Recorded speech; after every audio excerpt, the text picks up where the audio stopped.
स्वागत है आप सभी का एक बार फिर से मेरे YouTube चैनल पे।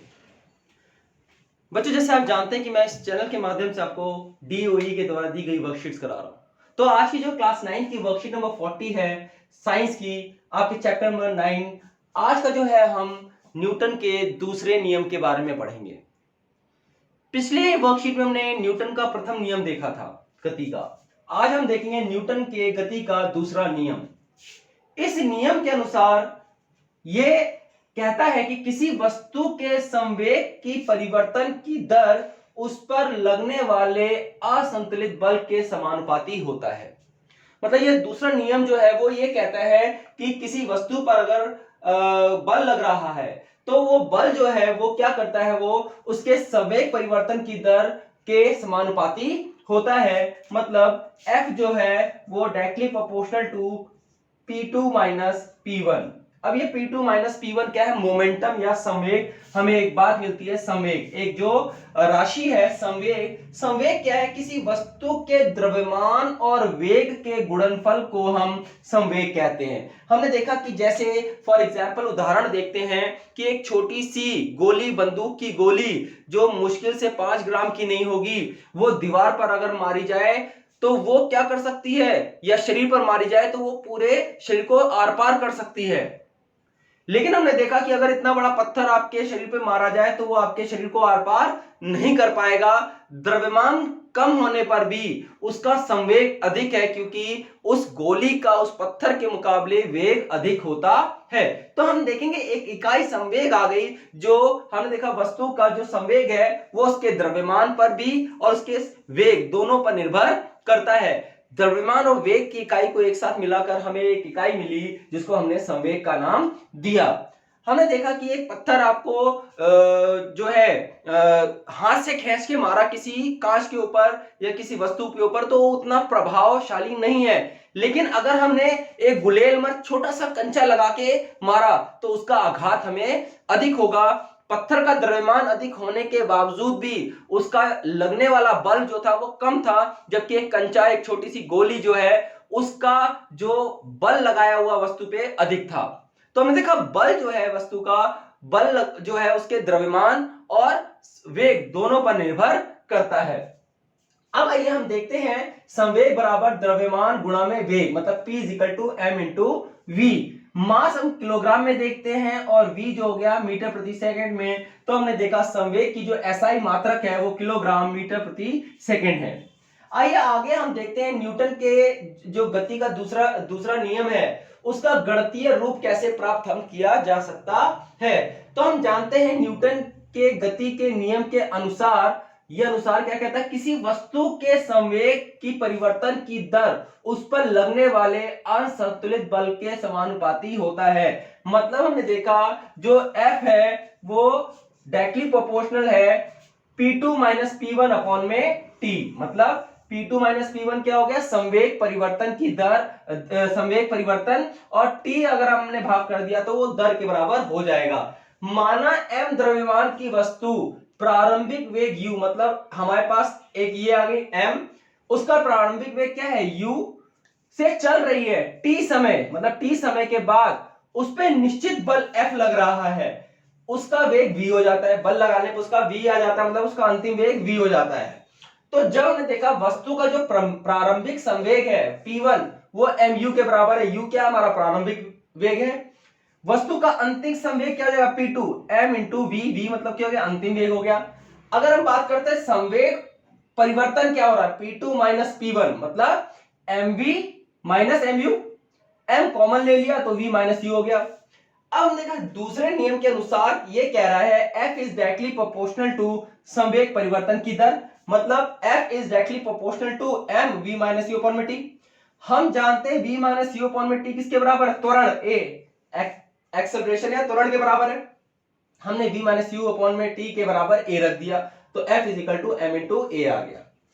हमने ये प्रोपोर्शनलिटी जो स्थिरांक है वो हटाया और एक इकाई K रख दी जिसका मान 1 है SI मात्रक में, तो F बराबर M इंटू A आ गया। ये हमारे गति का जो नियम, जो गणितीय रूप आ गया न्यूटन के गति के दूसरे नियम का।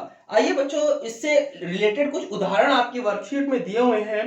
जैसे मैंने आपको पहले भी चर्चा की कि हाथ से फेंकी हुई गोली उतने प्रभावशाली नहीं होती, लेकिन बंदूक से निकली हुई रफ्तार से गोली वो घातक प्रभाव छोड़ सकती है। इसके अलावा और भी उदाहरण दिए हुए हैं। लंबी ऊंच के जो खिलाड़ी हैं बालू या कुशन पर कूदते हैं, तो हमने देखा जैसे वो कुशन या अगर धरती पर गिरे, हमने वही देखा अगर हम मुक्के को दीवार पर मारें तो शायद हमारे हाथ पे आघात पहुंचे, लेकिन वही मुक्का हम अपने एक कुशन पे या पिलो पे मारते उतनी रफ्तार से तो उतना आघात नहीं पहुंचता, क्योंकि जो बल लग रहा है वो हमारा कम हो जाता है। दूसरा हमने देखा कि कराटे खिलाड़ी का पत्थर की स्लैब पर झटके से तोड़ना, हमने देखा कि कराटे का खिलाड़ी क्या है, वो अधिक वेग से हाथ को घुमाता है और वो जो वेग अधिक होने के कारण अधिक बल लगता है और वो स्लैब क्या हो जाता है, टूट जाता है। क्रिकेट खेल का खिलाड़ी आपने देखा होगा, आपने अक्सर क्रिकेट खेला होगा, तो बॉल को अगर आप ऐसे करके पकड़ते हो तो उछल के निकल जाती है। हमेशा खिलाड़ी या तो बॉल को पकड़ के गिर जाता है या तो वो क्या करता है, हाथ को पीछे की तरफ ढकेल लेता है। ये सभी उदाहरण आपके गति के दूसरे नियम पर आधारित है। गोली को केवल बंदूक से निकलने पर ही नुकसान पहुंचाता है। अगर गोली को हम हाथ से फेंक दे तो किसी को चोट भी नहीं लगेगी, खरोंच तक नहीं आएगी, लेकिन वही बंदूक की गोली अगर आपके पिस्तौल से निकलती है तो आपकी मृत्यु का कारण भी बन सकती है। तो ये आपके दो तीन नियम देखिए। आइए स्वयं को जांचिए, हम क्या इसमें दिया हुआ है, पहला क्वेश्चन दिया हुआ है गति के द्वितीय नियम का गणितीय रूप परिकलन कीजिए, तो ये आपको समझाया है, गणितीय रूप आप कर लेंगे। दूसरा दिया एक कार सड़क पर रुकी हुई है, उसका संवेग क्या होगा, संवेग हमने देखा शून्य होगा, क्योंकि हमने देखा P = m/v होता है। अगर वेग शून्य है तो कार कितनी बड़ी, क्या ट्रक ट्रेन कोई भी हो, उसका संवेग हमेशा शून्य होगा।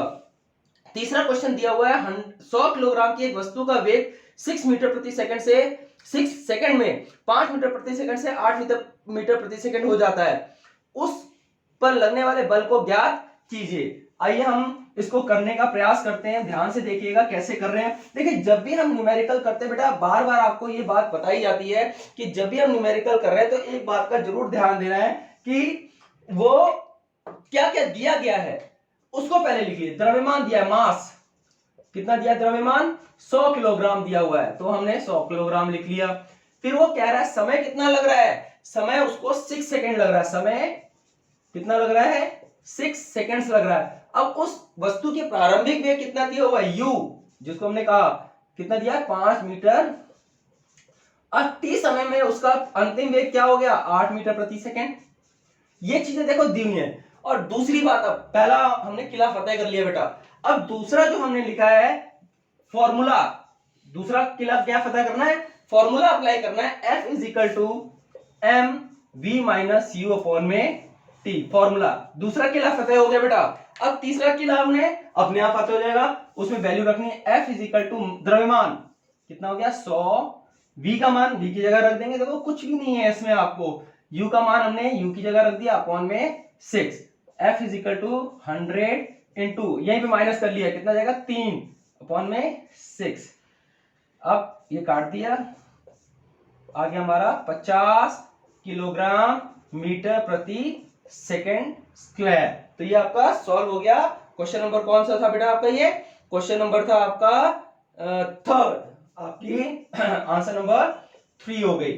चौथा क्वेश्चन ये दिया हुआ है 5 मीटर प्रति सेकंड वेग से चल रहे 100 किलोग्राम द्रव्यमान वाले ट्रक का संवेग ज्ञात कीजिए। ये भी बहुत आसान है बेटा, इसको भी हम बड़े आसानी से कर लेंगे। द्रव्यमान कितना दिया हुआ है, 1000 किलोग्राम, कितना दिया हुआ है, 1000 किलोग्राम का ट्रक दिया हुआ है, लिख लिया 1000 किलोग्राम।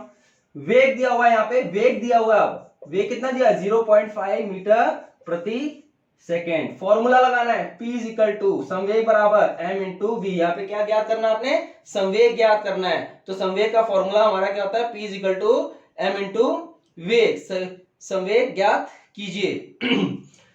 अब फॉर्मूला लगाइए, मास कितना हो गया 100,000, v आ गया 0.5, मल्टीप्लाई कीजिए कितना आएगा 500, पॉइंट क्या लगेगा 500 किलोग्राम मीटर पर सेकंड, इसका आपका संवेग आ गया। तो यहाँ पे बच्चों एक क्वेश्चन और भी साथ दिया हुआ है,